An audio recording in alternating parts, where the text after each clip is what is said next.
Salut à tous et bienvenue dans ce nouvel épisode de Fantine Flash.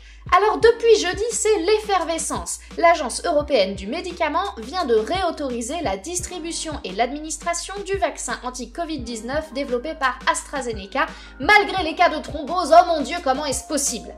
Bon, alors déjà, il faut remettre les choses au clair et repartir depuis le début, les chiffres. Le vaccin Shadox, développé par AstraZeneca, a obtenu une autorisation de mise sur le marché européen le 29 janvier 2021. Les essais cliniques qui ont conduit à cette autorisation ne font état d'aucun cas de manifestation thromboembolique veineuse ou MTEV, le fameux effet secondaire qui fait peur à tout le monde. Cela regroupe principalement les phlébites et les embolies pulmonaires. Bon, ça ne veut rien dire, on peut très bien avoir des effets secondaires rares qui passent inaperçus au moment des études mais qui se révèlent au cours du suivi des patients en conditions réelles. Depuis sa mise sur le marché et jusqu'au 10 mars 2021, soit il y a un peu plus d'une semaine, 30 cas ont été déclarés à la pharmacovigilance européenne. C'est-à-dire que 30 personnes ou leurs médecins se sont connectés sur la plateforme de pharmacovigilance pour déclarer qu'ils avaient eu un cas de thrombose possiblement lié au vaccin. Et c'est ça qui est important, possiblement. Cette base de données, EudraVigilance, est un outil formidable, mais qui n'est pas vraiment utilisable tel quel. Les données sont uniquement déclaratives et en soi, n'importe qui, même non vacciné, peut très bien dire que le vaccin lui a provoqué un AVC ou une crise psychotique. La déclaration sera quand même enregistrée.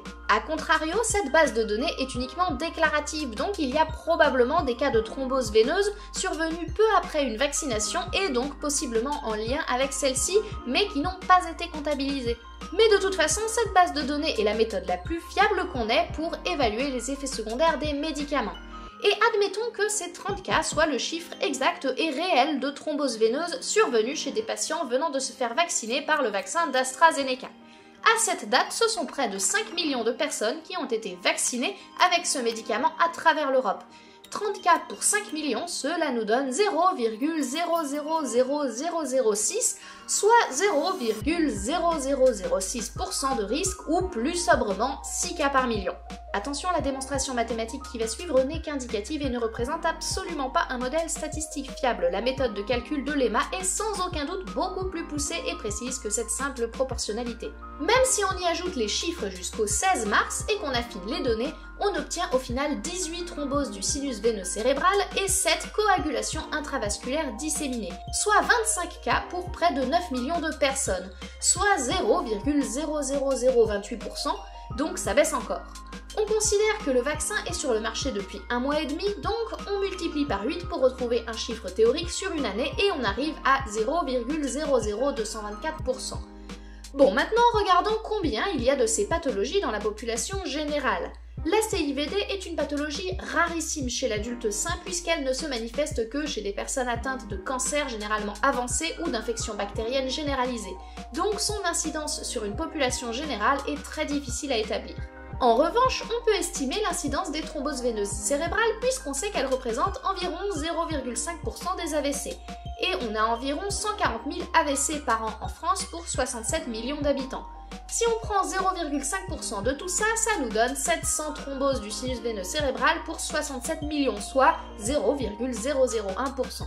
Avec le vaccin, en enlevant les cas de CIVD, on est à 0,0016%.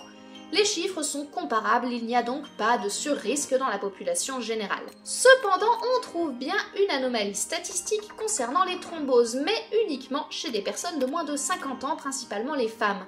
Il faut donc être vigilant si vous devez vous faire vacciner avec ce vaccin et que vous faites partie de cette catégorie.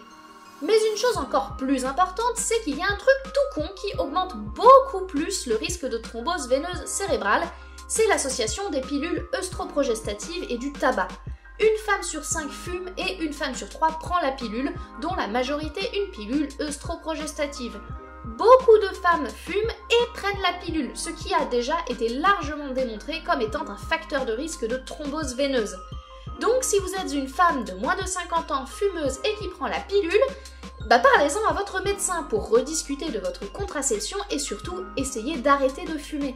Et du coup, oui, dans ce cas, il vaut sans doute mieux par précaution préférer un autre vaccin que celui d'AstraZeneca, mais cette décision doit être prise en collaboration avec votre médecin. Bref, pour conclure, ce vaccin est sûr, ce vaccin est efficace et ce vaccin sauve des vies. Alors faites-vous vacciner dès que vous le pouvez, on se retrouve très vite pour un nouvel épisode et d'ici là, gardez votre esprit critique.